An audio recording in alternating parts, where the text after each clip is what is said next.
Einen schönen guten Morgen an alle Teilnehmer. Ich hoffe, dass keiner heute friert. In München ist es ziemlich kalt, minus fast 12 Grad. Ja,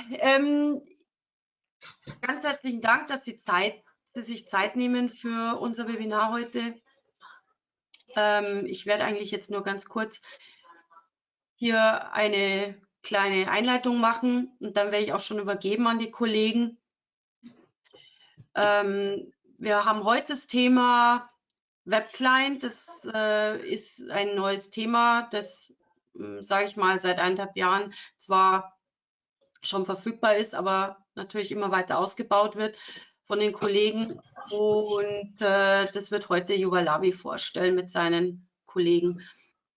Vielleicht noch kurz ein paar generelle Hinweise zum Webinar. Wir werden es in Englisch machen. Wir zeichnen natürlich auch das Webinar auf und wird auch versendet an die Teilnehmer. Und Sie können natürlich Fragen stellen, auch auf Deutsch. Wir sammeln die Fragen und werden die natürlich auch im Anschluss beantworten. Ich wünsche Ihnen ganz viel Spaß und auch hoffentlich viel neue Informationen. And now I would like to hand over to Yuval Lavi. I guess that's your turn now. Yeah, I did understand that you said that it's very cold here in Munich. You can see, guys, here for us in Israel, it's a bit hotter. Okay, we actually have 28 degrees today, and it's a nice day for the beach on February. But with Corona, we're all actually staying at home, so we cannot even enjoy that. Thank you for joining us, and I would like to take you through our again gear process. We're actually doing gear 3, but it's actually gear 4. As you can see, we kind of jumped on the RESTful service, and we'll put it somewhere in the future.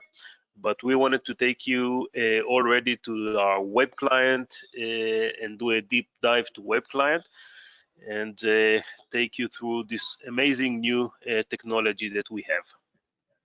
Now, we started the web client already at the end of 2019, so it is already quite sometimes in the market, and we can say that we have a very good product on our hand. But let's look at it from the beginning.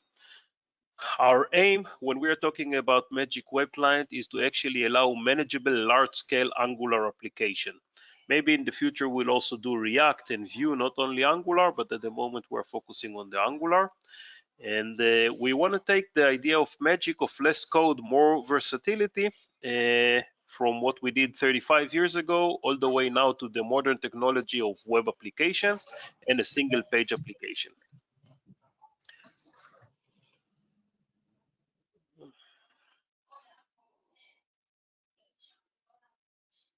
By the way, can you hear the sound? No. No sound. Okay. So let's skip this video because I don't know how to put sounds in the webinar. But what is a web client and what we're trying to do? If you're trying to think about what is a web application, we're talking about front-end development, back-end development, and nowadays we're talking about full stack development. And what is the right answer for a web application? Actually, it's everything. Okay, when we are talking about web application, it's front-end, it's back-end, it's communication, it's a different set of technology, etc., etc. We at Magic decided to come with a new idea of UI services.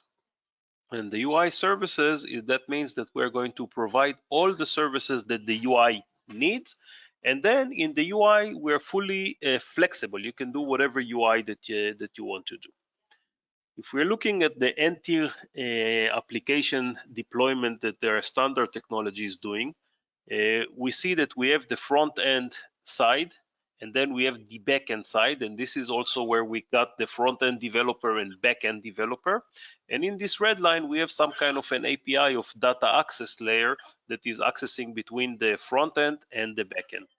What we decided to do is kind of push this line a little bit towards the front end, and we are covering the whole stack from the UI process and all the way down to the database connection with Magic. And we're just leaving the UI component to be handled kind of outside of the, let's call it the Magic coding language at the moment. A little bit of the history, if we look back, when we started to do web development somewhere in the 90s, when you had a 1,000 line of code of a website, it was considered to be a very big website. Slowly we grew and we brought new and modern technology to the front end, and suddenly when we look at the front end technology with 1 million lines of code, it's not considered to be that big, but it's unmanageable. This is why Microsoft invented TypeScript a few years back, and this is why we see in the market the application framework like Angular, like React and Vue, etc. In order to simplify the life of the developer and actually have predefined sets of elements that can make your life easier while you develop. And if you think about it, this is what Magic actually was doing for the last 35 years. Since the C++ days or even the C days, okay, we made life easier for the developer with a set of predefined rules and elements that will allow you to generate an application much faster. Now, the time is here, okay? All planets and stars are aligned for us to bring our own philosophy and methodology to the web and actually make it work. In the past, we tried to do it in a few different ways, like online, web online, like output merge, like browser client, but it always struggled and got into conflict with the technology around us. Today, we have no conflict. Today, when you put the brain and the power of Magic and you connect it with the power of Angular, and you know that you have the power of JavaScript behind you and TypeScript and the speed of the internet, we actually get unlimited possibilities, and we can see it already outside in the market. Just to have an understanding what we are doing, our deployment architecture, this is our end tier, and this is what we did from the first day of RIA. We have a client that is communicating via a web server that is going to our broker / middleware of Gigaspace, talking to the engines that are talking to the database and doing business logic, application logic, and sending the answer back to the client. What we actually have today is the same thing, but with a big difference. We do not need to have a predefined installation on the client because everything is JavaScript that is coming from the website itself, and we have a fully freedom for the UI elements. What we created inside the Magic, we added a new task of type Web Client, similar to the concept and methodology of RIA. And all the UX and UI are implemented outside of the Magic Studio in other tools that you can use, any tools that you feel comfortable to write web application as far as HTML and CSS and some JavaScript. The form designer is actually just to define the binding elements between the front end and the web elements and the Magic engine by data binding and event binding. And then we have an internal process that can generate the Magic code that you lay out into an Angular project and an Angular component. And then you are left to do only the web design outside of our studio today. If we look a little bit of the structure of the architecture, we have the Magic server, and inside the browser of the client, we have the Magic engine, which is a pure JavaScript engine. On top of that, we have an Angular API, which is generic, but it's Angular. And on top of that, you would have your own HTML Angular component that are communicating with our Angular API that is communicating with the engine that is going to the server. Now, after more than a year, we can say almost 2 years in the field, we can say that moving magic application, either client server or RIA to web client, is the fastest, the easiest, and the safest way to take an application that is designed by Magic and move it into the browser, into the web technology. That's for sure. As I said, we stopped out at summer of 18, but after that, we immediately run a lot of POCs, a lot of hands-on training, a lot of working with customers just to bring the platform out and have the feeling of what's happening. We ran a large migration project. We have one big project that is alive in the military police in Israel. We have another big project that is going to come live in the next few months in the UK. And we can see more and more. Sorry about that. And we can see more and more things that are coming in, and the feedback is very, very good. We released 4.7. We are going to release this actually this week, I think. Oh, sorry, next week, the 4.71 version, and we're already working on 4.72. We see a lot of customer adaptation outside. We see customer that using the platform actually without us knowing it, which is the best thing. That means that the market is reacting to the new release.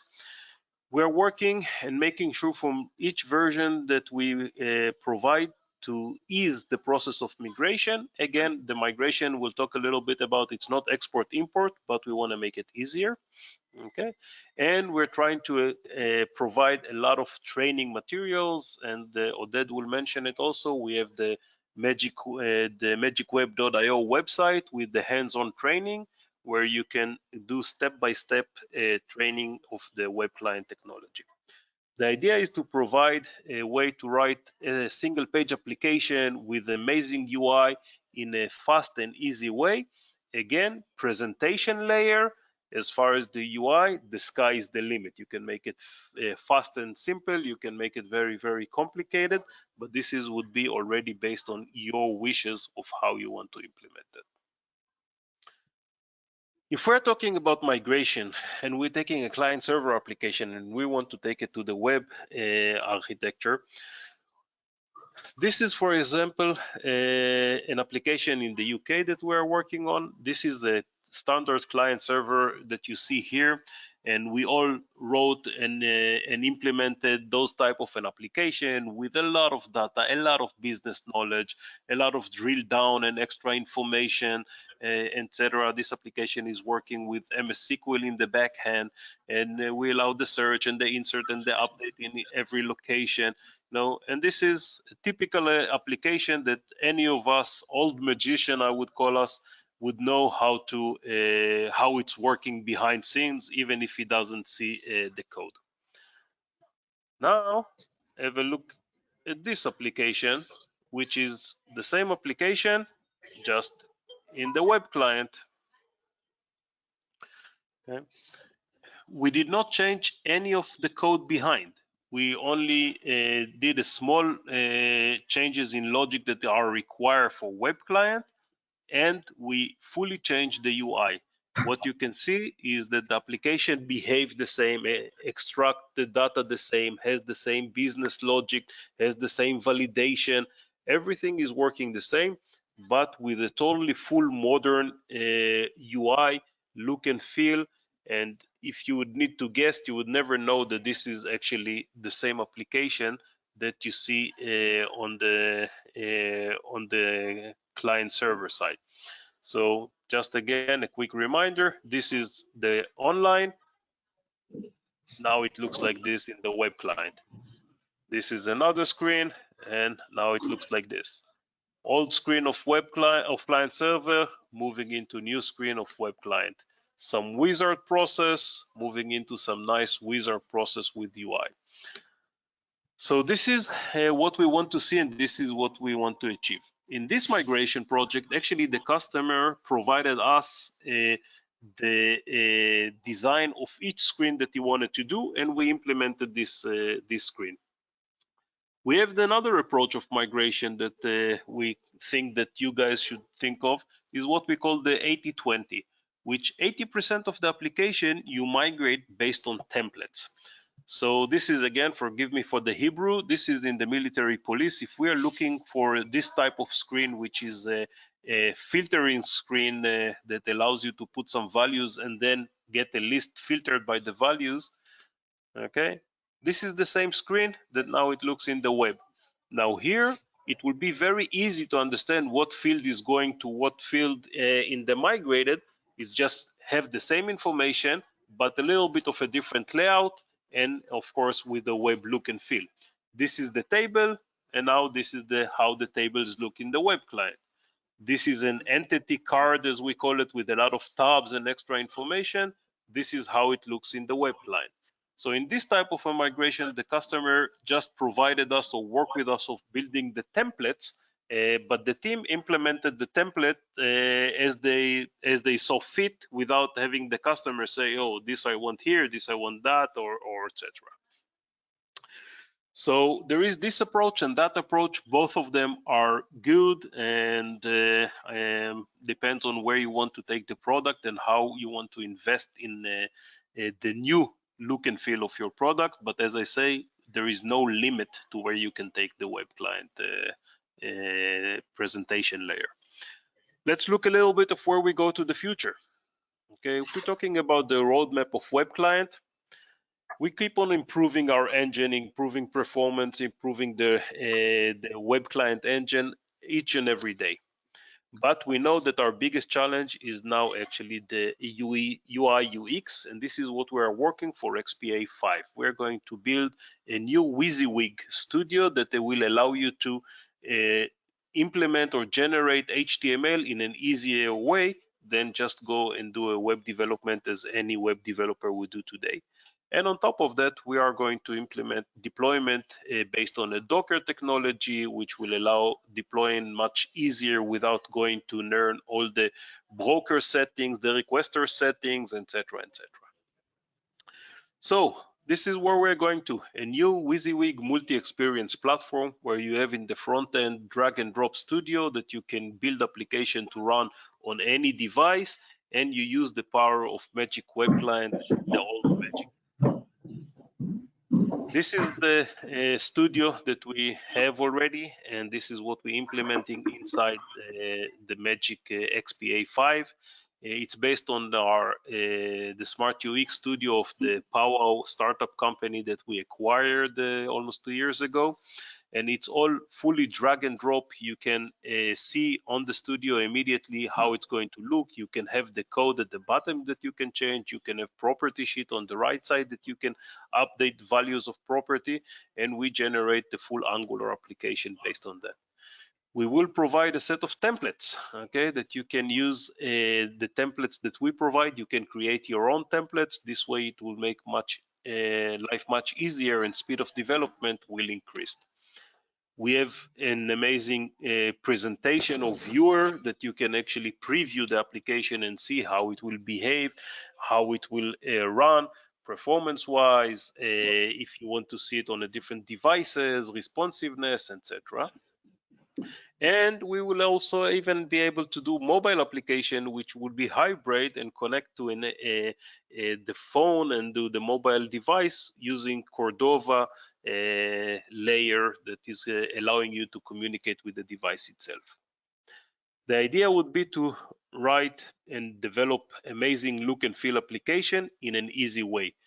To go and build what we call the single page application with a lot of widgets, with a lot of data, with the power of Magic, but with the ease of drag and drop and a WYSIWYG environment that will allow you to do any type of application really fast and easy. As we look at it, eventually we want to be able to build any Angular application in an open and simple WYSIWYG studio. And when we say open, that means that you can actually extend the studio and write your own widgets, your own controls, your own elements, and bring it into the environment. By that, I want to take you to Oded that will take you actually dive deep down into the code, into implementation, into a little bit of RIA to web client. I urge you to ask as many questions as you want, okay? And it's a new technology, it's a new paradigm in a way. We're trying to keep the old easiness of magic, but keep in mind, you will need to learn a little bit about the new world of web, HTML, CSS, and very little about Angular. Enjoy it. Thank you. Oded, if you can take the presentation, or do I need to allow you? Can you see my screen? Yes. Okay, good. Hi, everybody.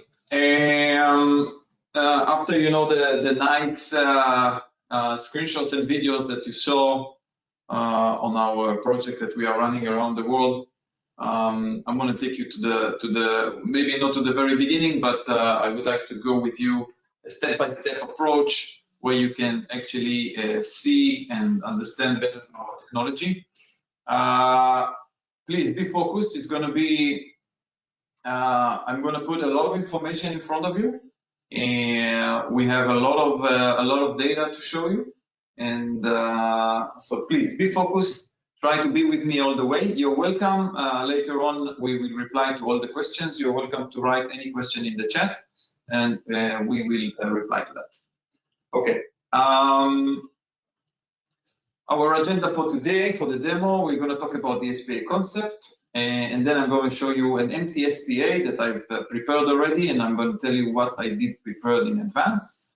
And we will do a project review. It's a very simple project. It's an empty, actually, as I said, it's an empty SPA. We'll go through the items or the objects that we have in the Magic and in the Angular project. And then we will add our first program, which will be a calculator. We will add this program. And then we will do a short migration from RIA to Web Client. We'll look at it from a functional point of view, and then we'll do some UI polishing, and we'll talk about some advanced features. Okay, so let's talk about what is the SPA concept. SPA stands for single page application. You can see it everywhere, like Gmail, LinkedIn, Facebook. Everybody is using the SPA concept, to the extent that it is suitable for the company or for the website, but everything is now based on a single page application rather than having windows on top and on top and on top. This is what we were used to in client server application. You have a top bar and a sidebar. We can see that here. This is like the skeleton of a single page application. So we have the top bar at the top where we can have some menu items. We have a sidebar with a menu, and as I said, this is just one example of an SPA. It depends on the design that you are going to use. And we have the main working area. And this is what we call here the main outlet. This is the area where we actually show the information, and the information is being exchanged through the life cycle of the application. And login and security is part of it. We are not going to talk about it today. We don't have a lot of time. As I said, menu, you see here a multi-level menu that you can open, collapse, and expand, and click on it. And when you click on something, something will be shown in the working area. And route handler that we will see that together.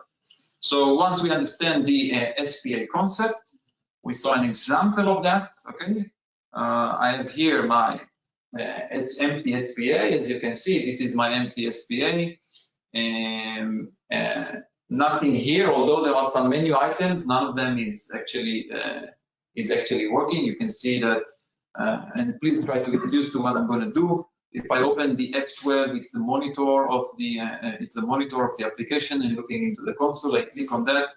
I should nothing is actually happening, and I receive some errors and so on. So the application is actually empty with a ready-made second. So this one here, with a ready-made menu that we will go through. And okay, so what did I do in order to have this project? Because as you can see right now, I have here a Magic application running.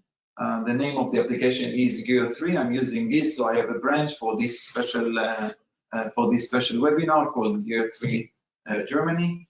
Okay, it is in runtime, as you can see right now, executing the project. We have two programs inside. We have here an Angular project that is running, compiled successfully and actually running. and the runtime that we see is here in the browser, okay, and this is what we get.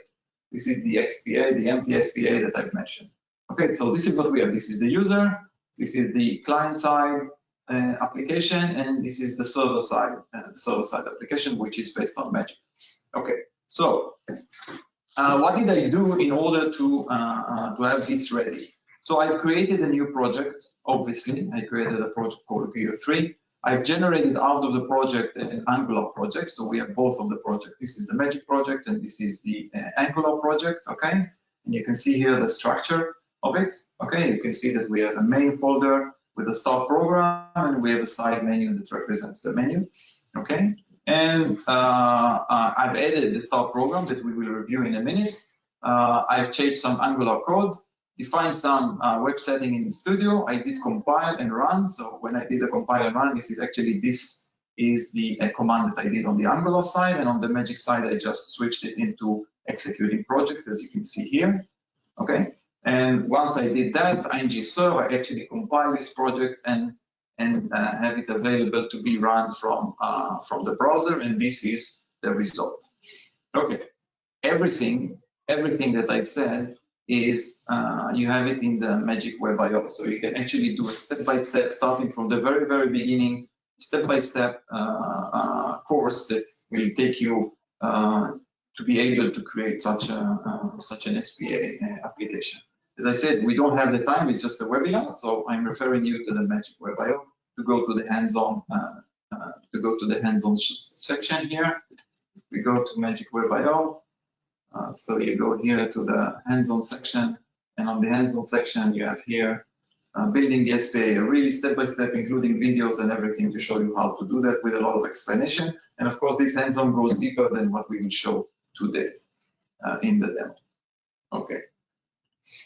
Okay, so let's do a short review about the project. Okay, let's take a look at the main program and the start program. So with your permission, I'm going to stop this one. Although I don't have to do it, but it will be easier right now.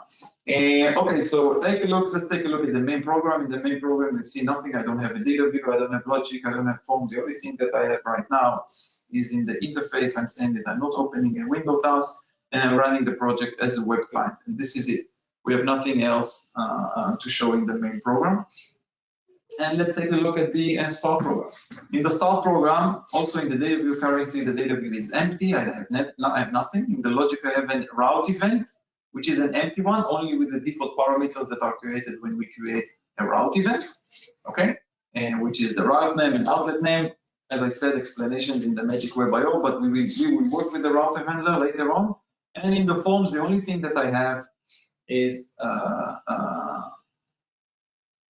it's a subform. It's a subform, but it is a special subform because we see it's here. It's called the router outlet. Yes, it's true, and it is the default outlet. Now, this is from the Magic side. One more thing that we see here in the form. Okay, one more thing that we see here in the form is that I have a custom property that I'm actually sending. This is a name value option that you can send to the Angular side. Okay. And as you can see here, I'm sending a JSON string that represents the menu. Okay, this string is being accepted on the Angular side, and is actually showing the menu that we saw here. So the equivalent of that is actually what I'm sending here, and we will work a little bit on that. And as I said, all the explanation you can have in the Magic Web IO. So this is what we have in the start program of Magic. Now, if I go to the web, we have a web. You see that we have a new menu item in the studio called web, and here we can do a few things like we will see that we will generate and everything. But let's take a look at the web application. This is where I define the connection between the Magic project and where is the project location of the Angular. And I also define the theme that I would like to work with, and I also set up the start program. What it will be my start program. So my start program currently I have no other choice. It is the start program, the only program that I currently have.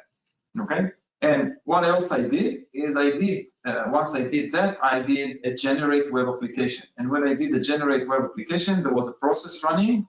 This is a screenshot of the process when we create a new project. And actually I got this new Angular project that was created that was created by Magic. So all the programs are already inside. As you can see, we have here the equivalent Angular component, which is in main start program. As you can see here, we also we have here the start program, which is under folder main. So the same structure is kept here in the Angular. We have main and start program, and we have the HTML and the CSS that it is attached. I did some UI modifications to that. As I said, you're welcome to go to the Magic Web IO. We have all the explanations over there. If we take a short look at how our Angular project looks like, so we have the node modules, which are the libraries that are being used in this project, and we have here under the source we have the app, and this is where the Magic folder starts. This is where our Magic component will be created as we go along. In order to have the side menu, I had to do some external. I did an external Angular component that will actually get the information of the JSON and create this menu. Okay, and all the collapse and expand here that you can see is based on the TypeScript. As I said, all information in the Magic Web IO, and I did compile and run. So this is what we have currently. It's an empty SPA application based on Magic.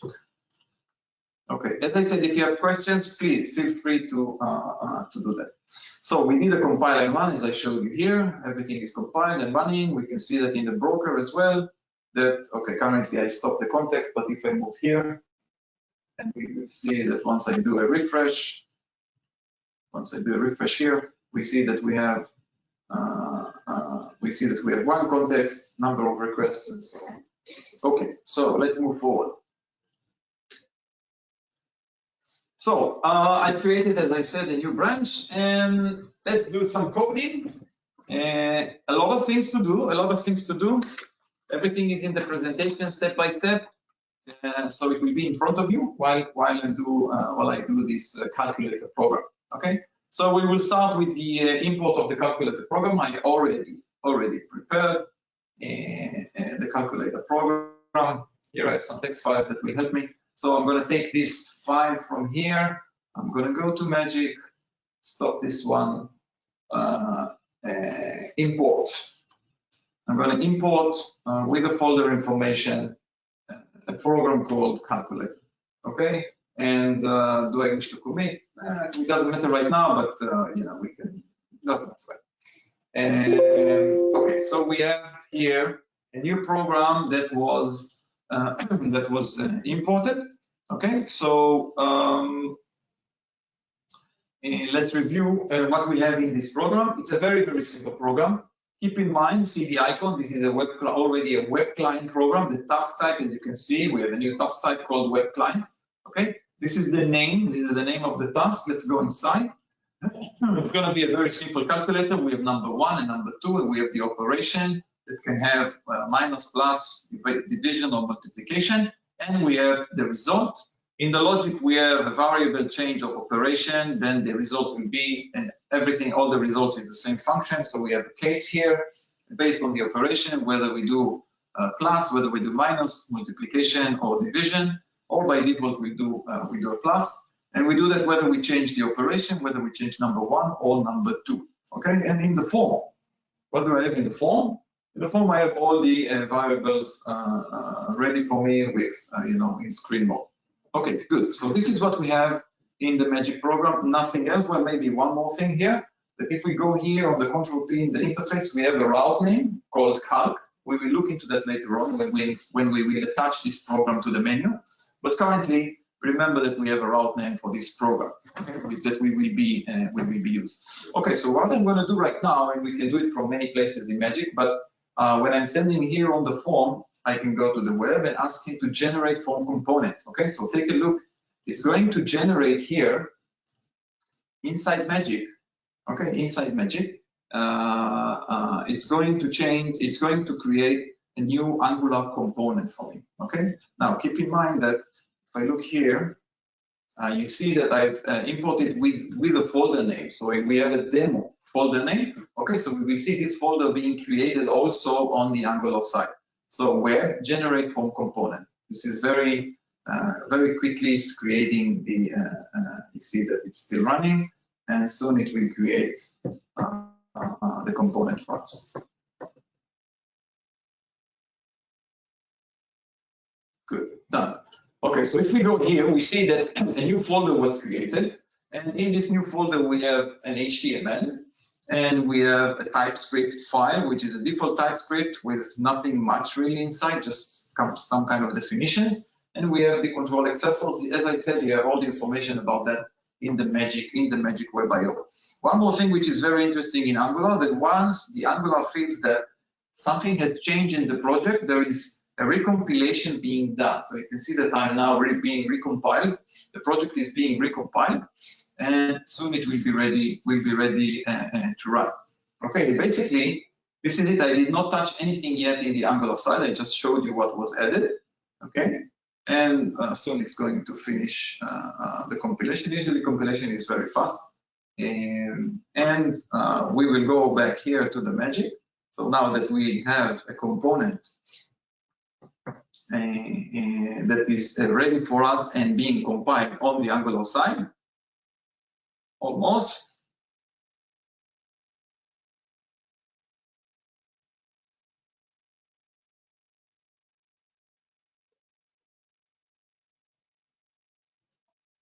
Yeah, compiled successfully. So what I'm going to do right now, like we are used to in client server and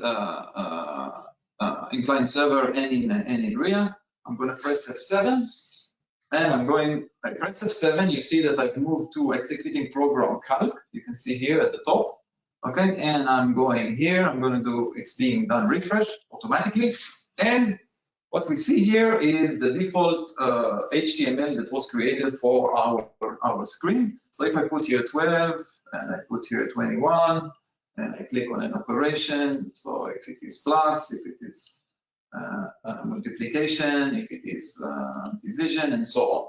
Okay, very nice, working nicely. As you can see, functionality-wise, everything is working fine. Now, I want to show you one more thing. Okay, I'm going to stop here. I'm going to go to the web setting. Okay, I'm going to go here to the web settings, and you can see that we support two these. One is the material design. This is what we just saw, which is a library, a UI library provided by Angular and by Google. And here we have a native option as well. So I'm going to move that to a native, and I'm going to go back again, and I'm going to do a regeneration of the form. Okay, I'm going to regenerate the form. Form is being regenerated.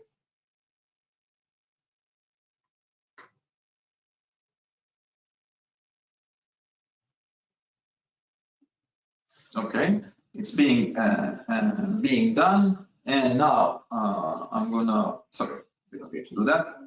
We just need to press F7 again. Okay, press F7 again, and if I do a refresh here.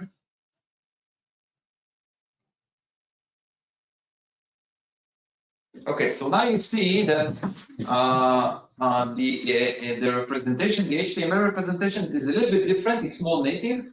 It's more like simple HTML without. It's not so fancy like the material design. Functionality-wise, you can see that it is all the same, working fine as expected. Good. Now, what I want to do right now is I want to take an HTML from a different that I've created already, which is more polished one, and let's try to create this program to be a little bit nicer. So I have here the calc HTML that I've created. Okay, if we look at the code, you can see that I'm using some Bootstrap library classes. Okay. So we have here some classes. So what I'm going to do, I'm going to do Control-A, Control-C. I'm going to copy that. I'm going to the calc component HTML. Okay, I'm going to do here Control-A, delete everything, Control-V. Now, one thing is very important. It is the binding. Okay, the binding is where we connect the HTML element to the element in our form editor. And if we keep the name the same, then you can play with the UI as much as you want. So if we look here at the magic binding for the number 2 control, or if we look here at the magic name of the number 1 control, okay, as long as we keep the name, the same as it is being presented here as a control name of that, you see it's the same, the control name is where we actually create the binding. So the things, functionality-wise, it will work with. Okay, so I've copied the new one. I do save, and if we go here to the browser, it is being refreshed automatically.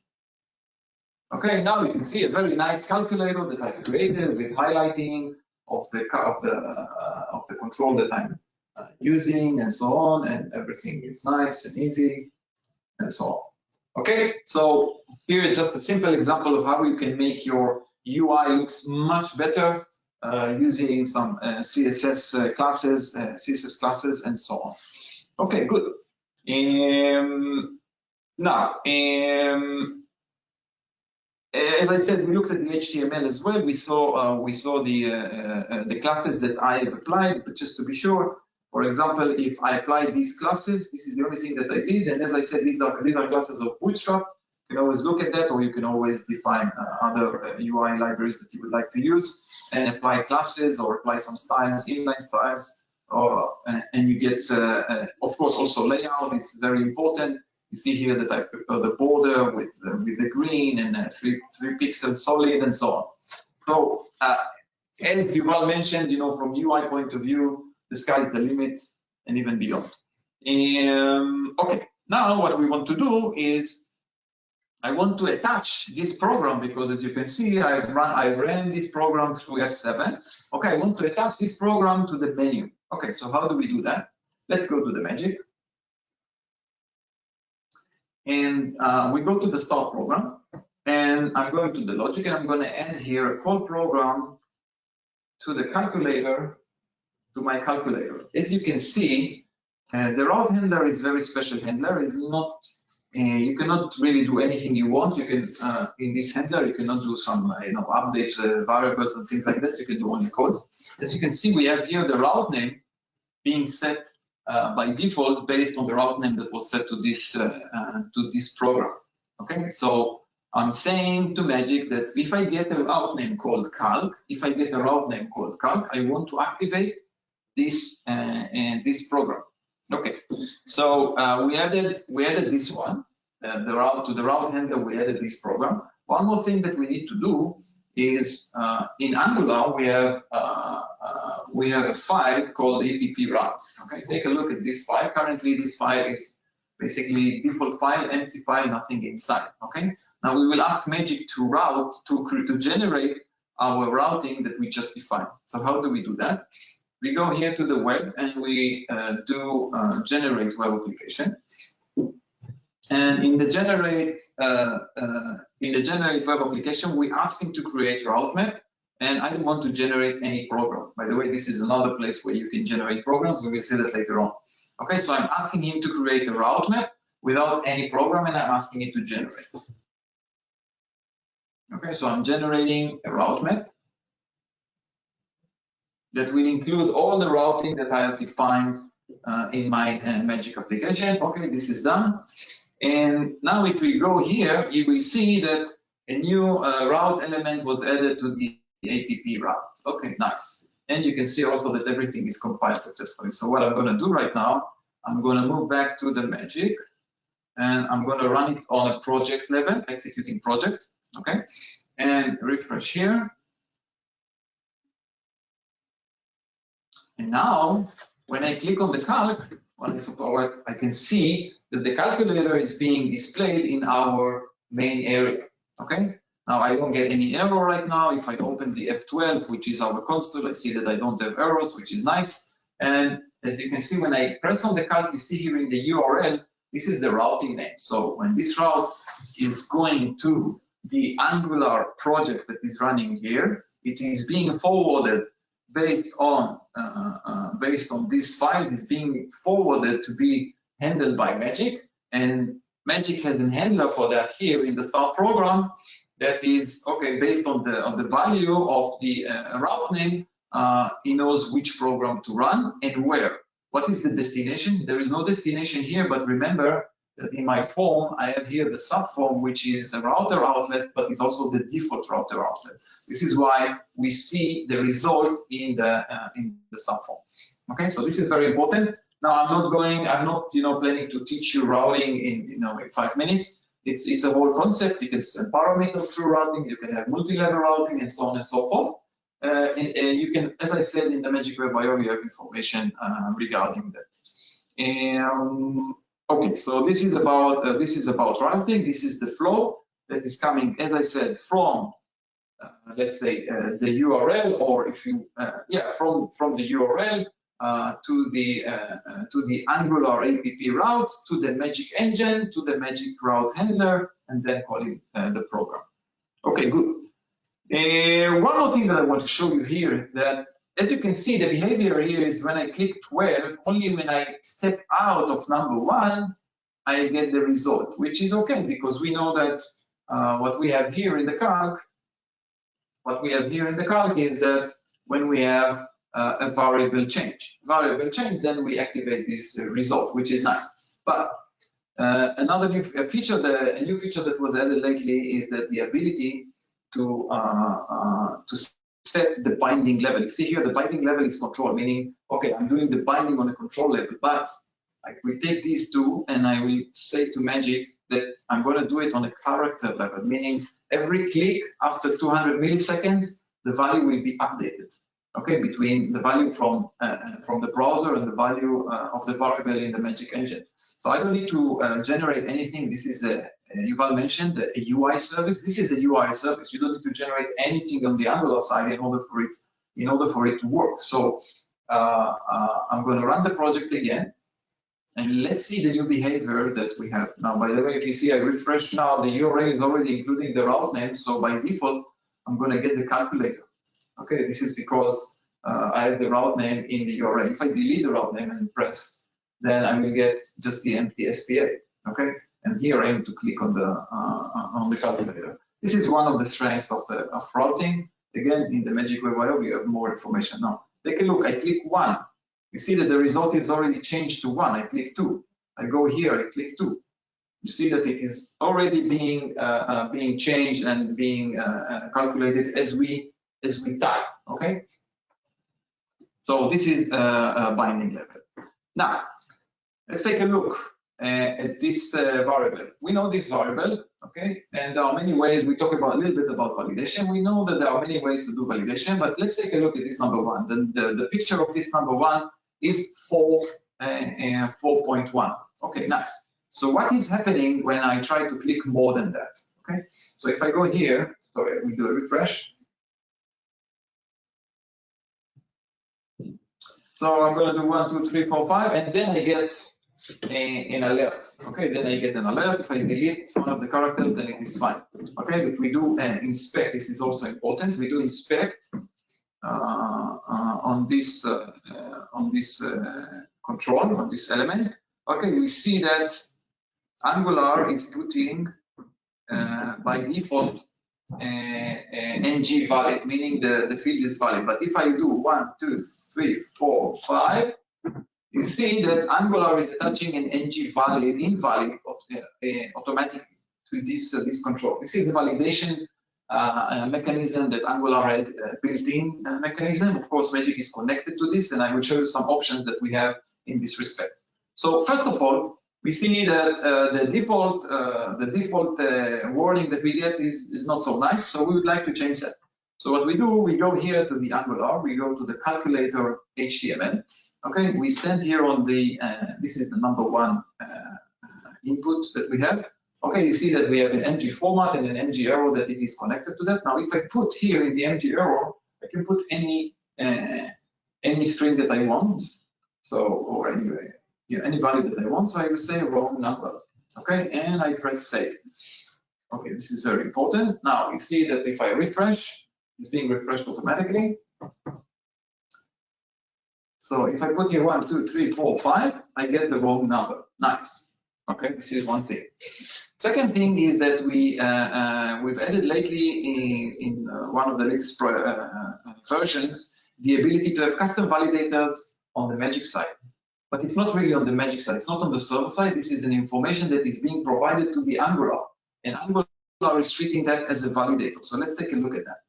So if I go here at the calculator, okay, and I'm going to the form, and on number 2, I will do another validation, okay?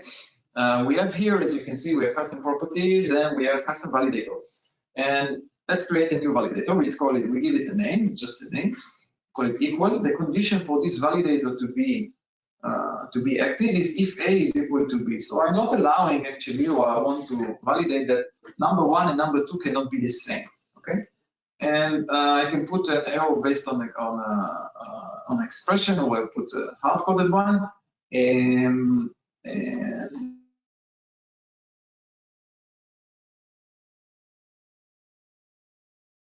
num 1 and 2 cannot be the same, okay? And this is it, okay? As you can see, there is no generation being done on the Angular side. Okay, in the Angular side, everything stays the same. This information will be passed by the magic engine to the runtime engine, and the magic runtime engine that we have on the Angular side. Okay, so let's do that. I'm going to do a refresh here. So I'm going to put 1 here and 1 here. Num and 2 cannot be the same. Okay, and if I do inspect again on number 2, okay, we see that Angular is identifying that as an invalid. It's not Magic is identifying it as invalid. You see that Angular is identifying it as invalid. So you can see that if I change it to 2, Angular is changing it to valid. Okay, it's very important. Okay, it might be a little bit deep for you guys who are not really familiar with Angular, but remember that element. Okay, so we did that. Now, what I want to do, I want to piggyback on this, let's say, class attachment, automatic class attachment of Angular. I want to piggyback on that. And define a style which will show that if a number is wrong, is invalid, then I want to show that using, I don't know, a border which is colored by red or something like that. So we go here.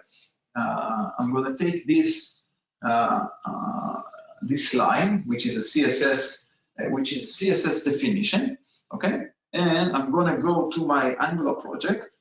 Here I have, let's say, a global CSS file that is coming with the Angular by default file with Angular, and I'm going to copy that. What I'm saying here that if I have an input that has an ng-touched class and invalid class, then this is what I want to have. I want to have a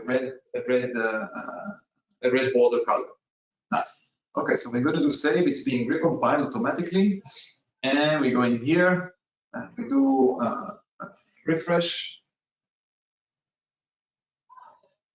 So you see that if I put here 1 and I put here 1, you see that it is being marked with a border, and I'm piggybacking fully on Angular capabilities here in the validation. Okay, so this is our really nice calculator. I'm asking you again, if you have questions, feel free to write it in the chat. We will look into that later on. Okay, good. So what we're going to do next is going to do a migration from RIA. Okay, I have everything here. By the way, all the steps that I did is here in the PowerPoint. This is mostly for me, just to make sure that I did not skip any step. Okay, so now we're going to do some RIA project, and so we're going to start with importing some RIA projects. So, okay, so we are done with the calculator.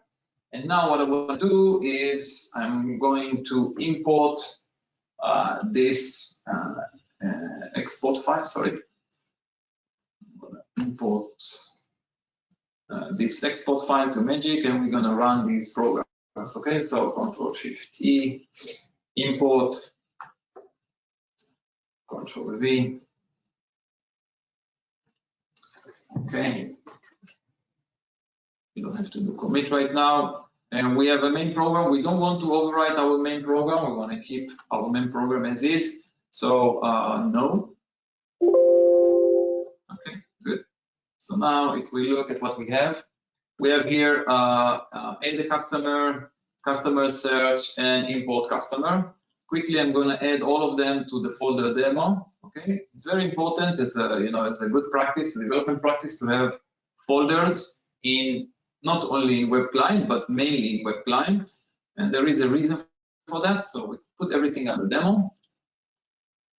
Okay, these programs are RIA programs. So if we take a look, I'm going to do F7 on them. These are not a Web Client program, so I'm going to do F7. Let's take a look at these programs.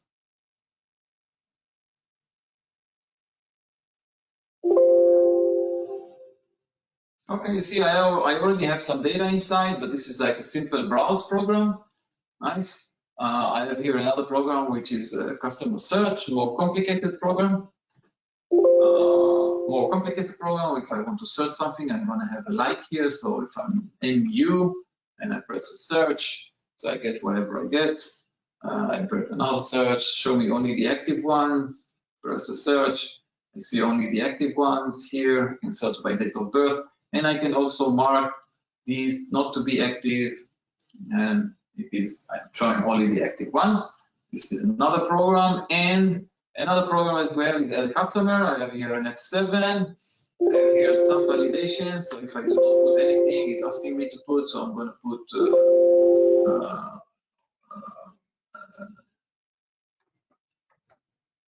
Jason Smith with some kind of a number, and I'm going to do add. And I get an alert. Record is added. Fine, nice. I'm going out of the program. I go to customer list. I expect to see Jason Smith here together with us. Nice. Okay. So we have here 1, 2, and 3. This import program is a batch program just to import data into the SQLite database that I'm using. So we don't use it because we don't need it because we already have the data inside.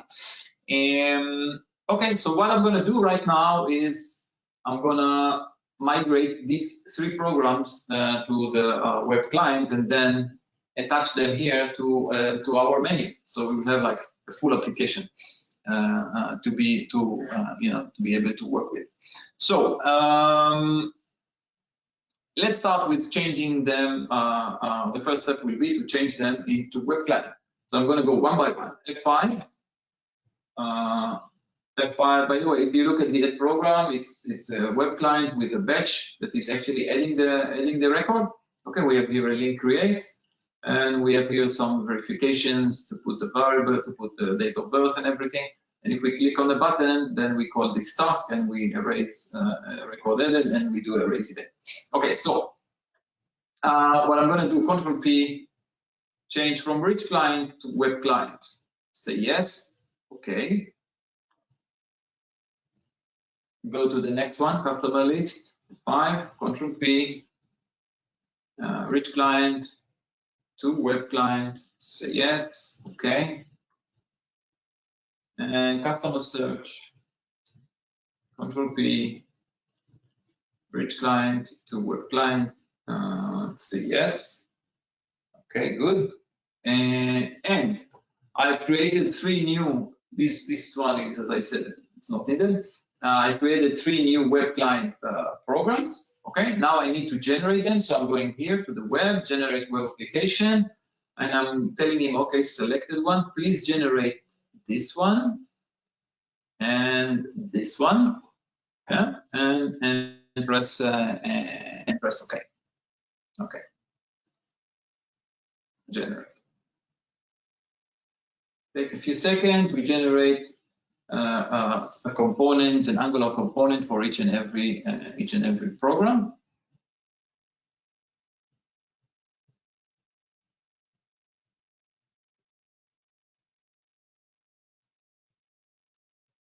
Okay, this is done. If we go here to the Angular side, we see that on the demo, now we have new programs. We have the add customer, we have the customer search, and we have the customer list. Now, everything is recompiled automatically. And if I press, let's say, F7 on the customer list, I'm going here. I'm going to do a refresh, not on the calc because it will run the calc, so we don't want to do that. So we see that I get by default a material design table that I can scroll in. We can also see the JSON Smith that I've just created. Nice. If I do the customer search, okay, we go here again, do a refresh, I press F7.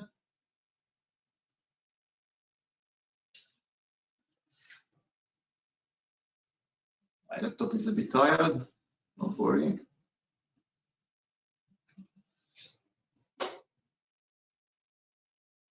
I press F7 and I see that, okay, if I put here, I don't know, MU, I do the search, I get only Samuel, do that, search, I get everybody, only active, search, I get only the active ones, and I'm going to change Sally, and I'm going to change this Sally, confirm update, yes, and I'm going to change this Sally as well, confirm update, and I do the search. You see that these Sallys are not here anymore. Nice. Okay, and one last thing is just to make sure that also the add customer is working.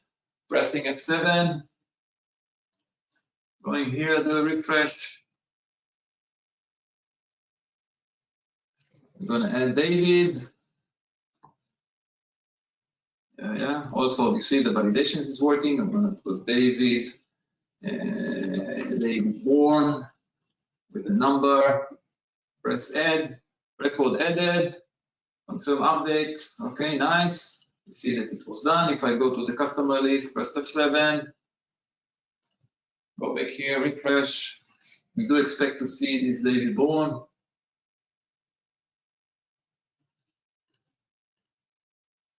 David Bourne is here in the database. Nice. Okay, good. So, okay, this is nice. We want to do, yes, let's add, yeah, okay. So I'm going to move forward and we do some extra work here. So I'm going to go to the customer list. Okay, we're going inside. Okay, we go to the form, we press F5. Okay, based on the form, which is you know, a simple table, simple browse table of magic. That based on that, everything was generated. Okay, sorry for that.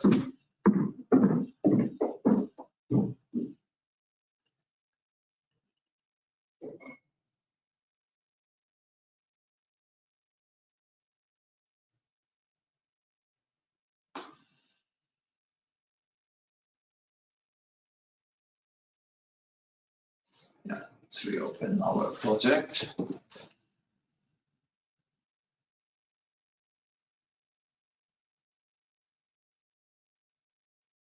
Okay, as I said, we're going here to the customer list, going to the form.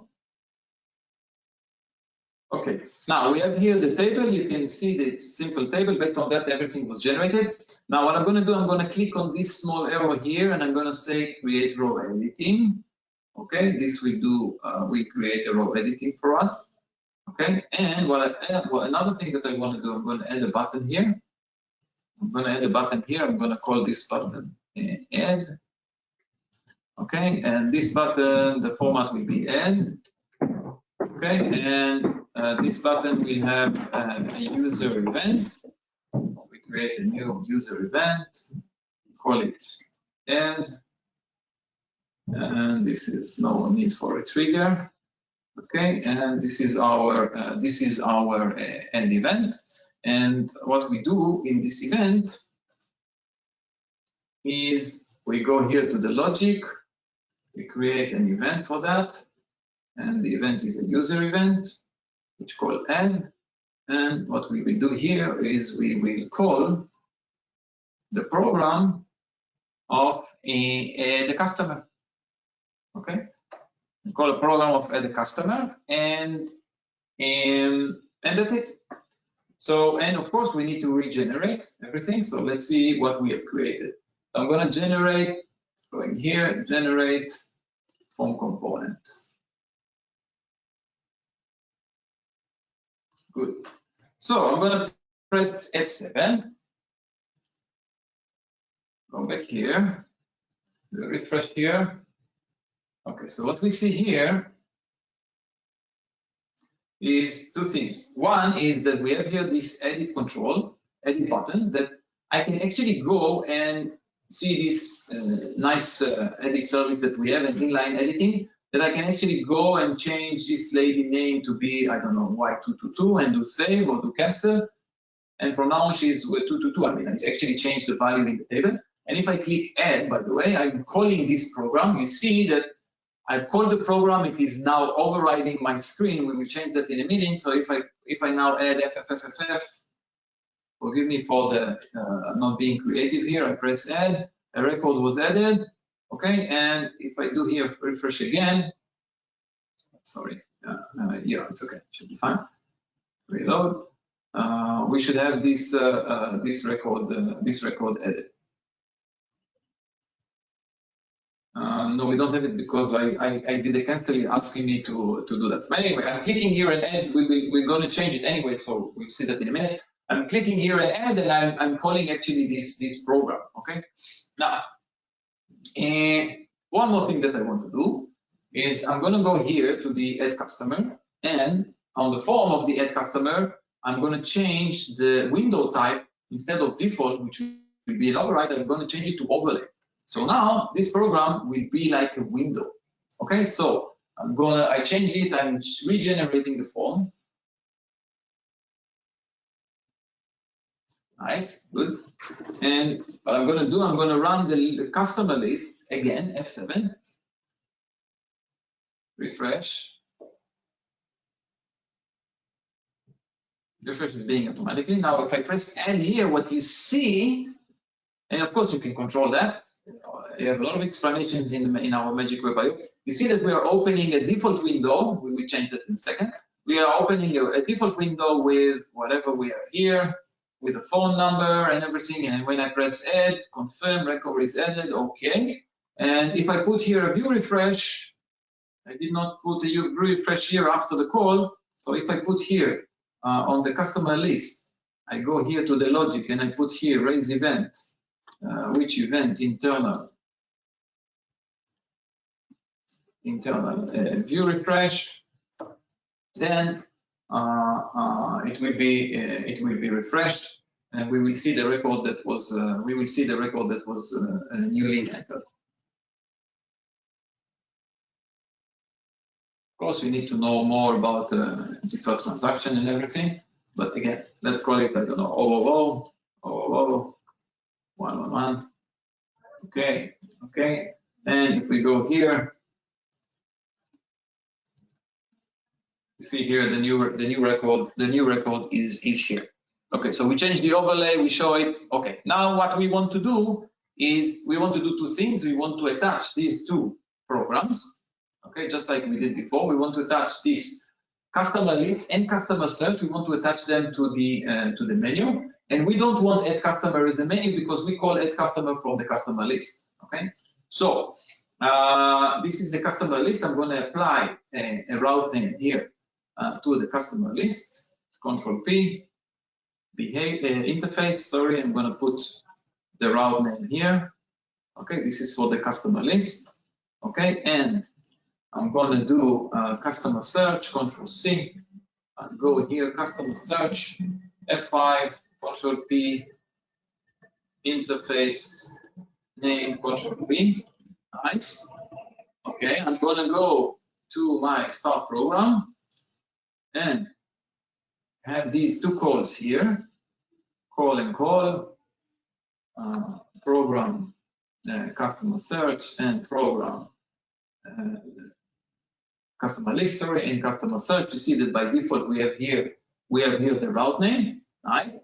And what I want to do, additionally I want to do, I'm going to go to the custom property here, and as I said, this JSON that I'm sending is having the menu item, and I'm going to remove the add customer because we don't need it. We call the add customer from the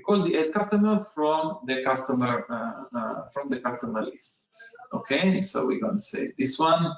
And we all know that in order for this to work properly, we need to go to the web and generate our route map without generating anything here. So we're going to generate our route map.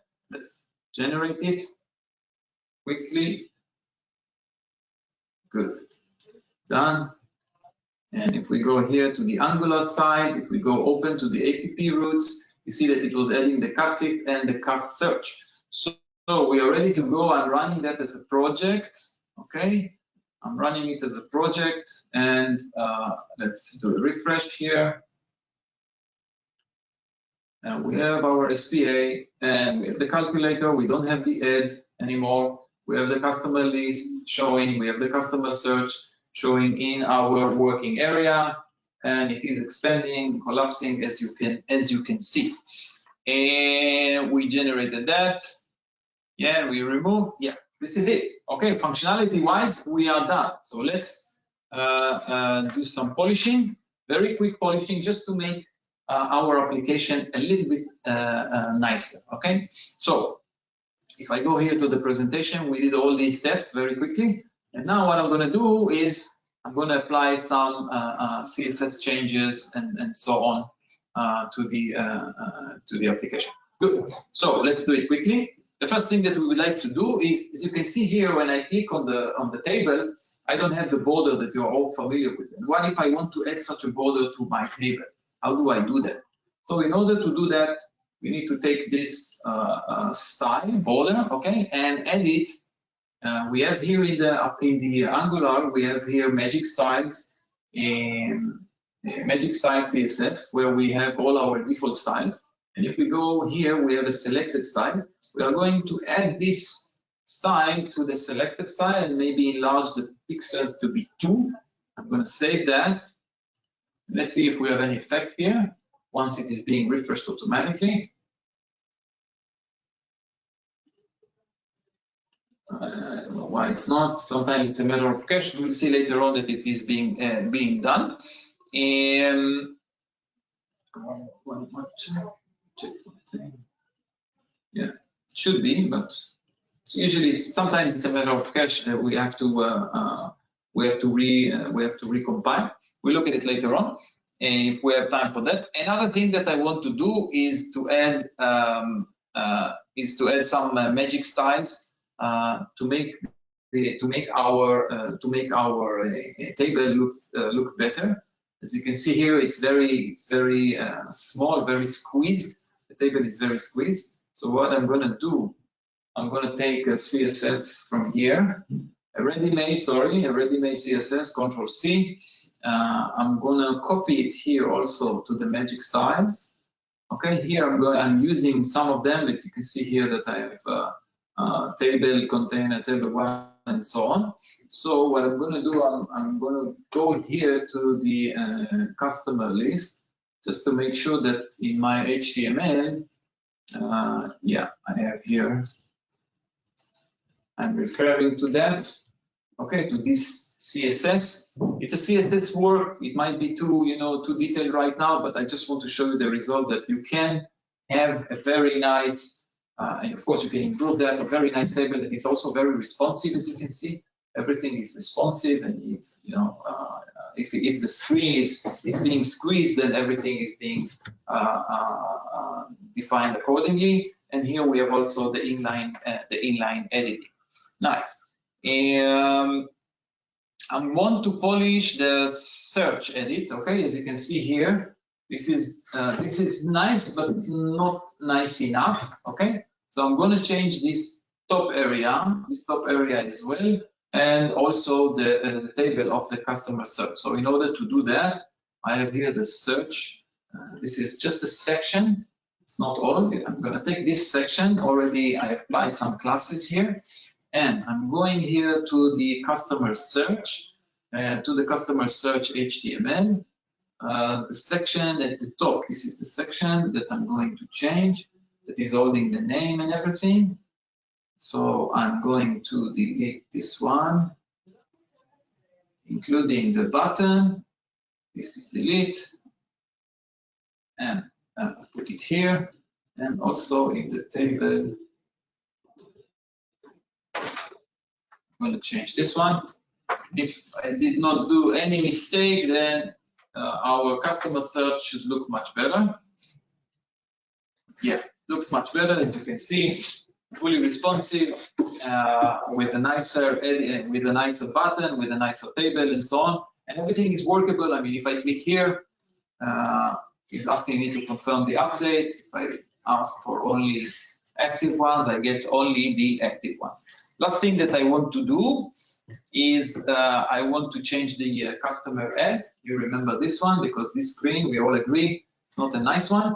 Okay, so in order to do that, yeah, I'm gonna take this add customer HTML.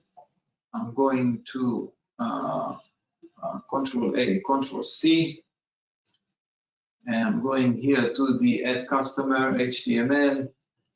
I'm going to replace Control A, delete Control V, save, and I'm going here to the TS where I have some options to define how the overlay will look like, and I say show title bar. I will tell him false. Okay, and I'm going to change the height and width to be 400 and 300. It's okay, and I'm going to save. Okay, good. So reload. So if I go here to the customer list, being refreshed, I press on the ad. You see it's very nice overlay window that I can work with and so on. Okay, and at customer and everything. Functionality-wise, everything is the same. Okay, one last slide. And one last slide. We're done with the demo. One last slide regarding our new features that we have. Oops, sorry. And yeah, new features that were added. We have a better context management. We are closing the context on a tab close.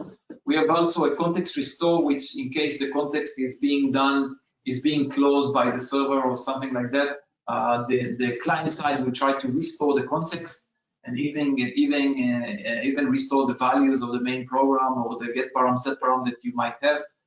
We have improved format handling. You saw some of it, but especially with dates and time. Character level binding I showed you in the calculator. We have the better client side logging that if you set it in the Angular side, you can have better understanding about what's going on, why a request was issued and so on, was invoked and so on. Validation mechanism I showed you already in the calculator. Non-interactive, we do support that, just like in RIA, we support non-interactive, which is replacing the batch. Of course, it's not recommended from the very beginning to use it, but if you have to use it, you can use it. We have call.js function we can invoke JavaScript or TypeScript functions on the client side, and improved load on demand. About load on demand, you might get some more information on the Magic Web I/O. Again, Magic Web I/O will give you a self-paced SPA creation, a lot of real-life examples, and you're welcome, of course, to comment or have any idea. Okay, good. I hope that you all heard me. And let's see if we have any questions.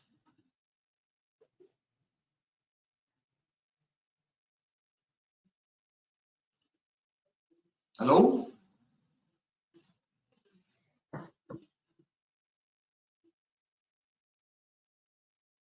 We heard you perfectly, Odette. If you open the question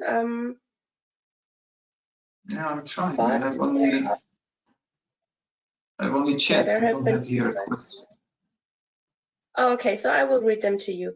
The first question is, hi, a short question. Is the support of React a planned feature? Support of React, you mentioned? It says that in the question, yeah. Yeah, React is on our roadmap, of course, as you've all mentioned. Not only React, but also Vue. And yes, it is. But currently, we are focusing on Angular.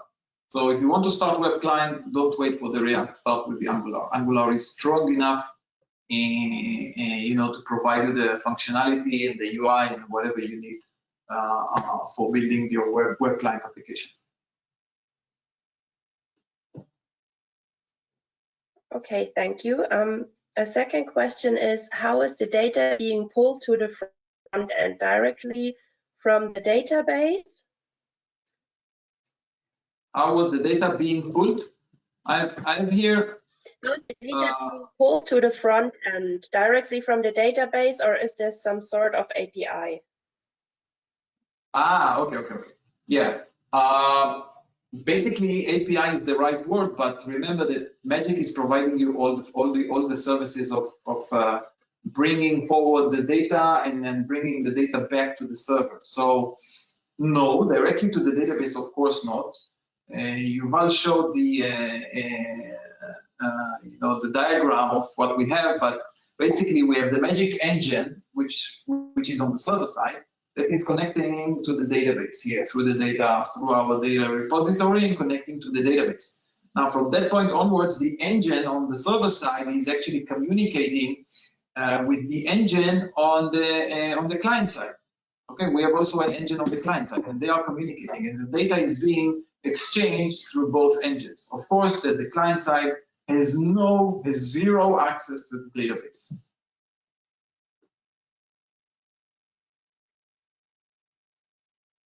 Okay, thank you. Right now there is one more question coming in. Is the connection from the client to the server encrypted in any form? Yes. Yeah, of course. You can always add your SSL layer. You can have your website being running on an HTTPS, so you can have your own certificates. So everything will be, all the communication will be secured. Nevertheless, the communication between Magic and Magic engine on the server side and Magic engine on the client side, everything is being encrypted. And if you want a proof for that, you go to the network. And when something is happening here, let's do a refresh, for example, and you will see that all the requests that are coming from Magic, you see the values of them. It's not here. You see the value is fully encrypted. So all the information is fully encrypted. So you can actually have 2 layers of encryptions.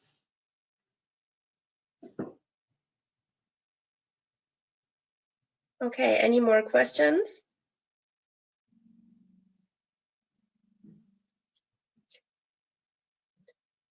What would happen if I make changes in the generated Angular files and they are afterwards compiled from the Magic side? Are my changes gone? Yes, you have to have your own. There are ways, by the way, to do some cherry picking. I will show it.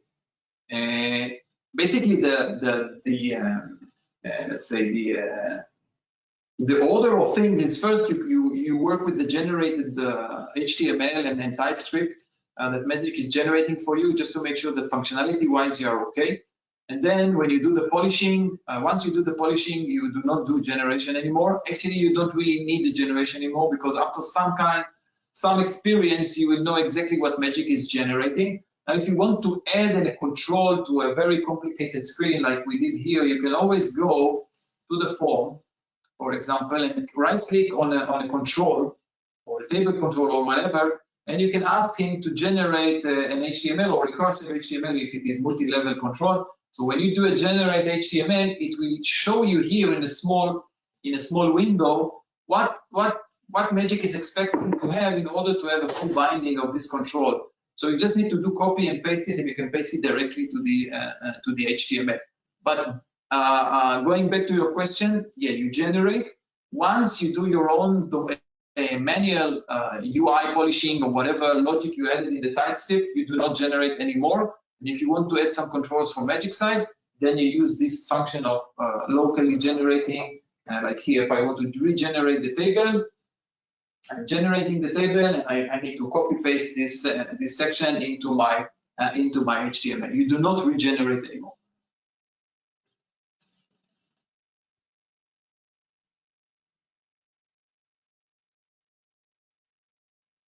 Okay, one more question. How can I debug an SPA application with the usual Magic tools?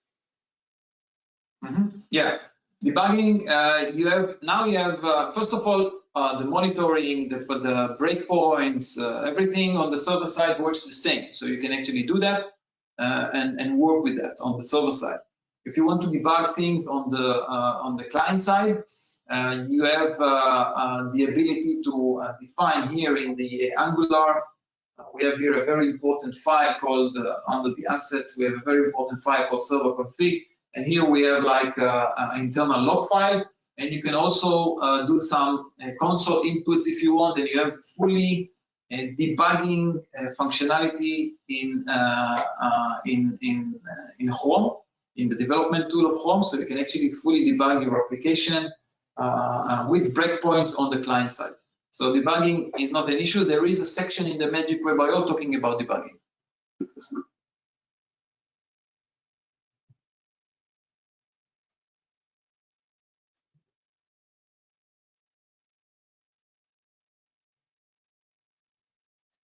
Okay, thank you, Odette. Is there any more question? Now will be the chance to ask.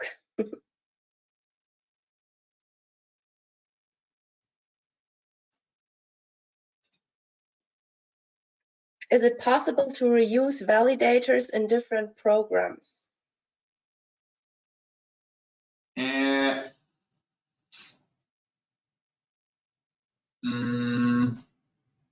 No. Just like you cannot reuse expressions in different programs. So, yeah, no. Okay, no, I think that there's another question connect. Okay, is it possible to use common add-ons like form validations if the form is designed in Magic?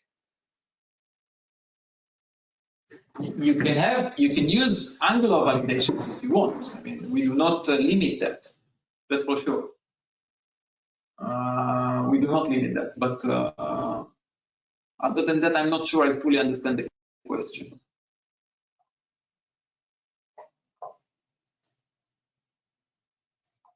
Can you repeat the question, Monica, again? Is it possible to use common add-ons like form validations if the form is designed in Magic? Oh yeah, definitely. Yes. Yeah, the answer is yes. Any add-on that you might have in the Angular world, you can reuse as much as you want. Of course, you have to know, you have to have the knowledge and the experience for that. But yes, the answer is definitely yes.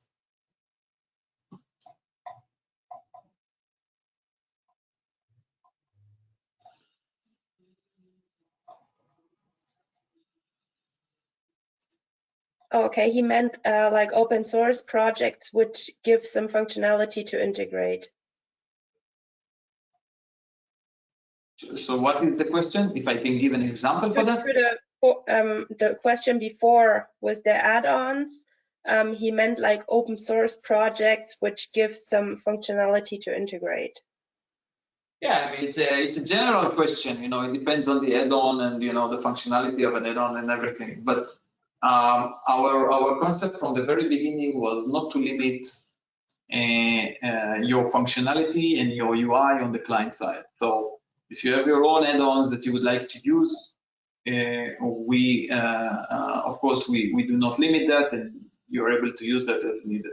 But I think this is like a more detailed question. So if needed, welcome to send me an email, and we can look into the details.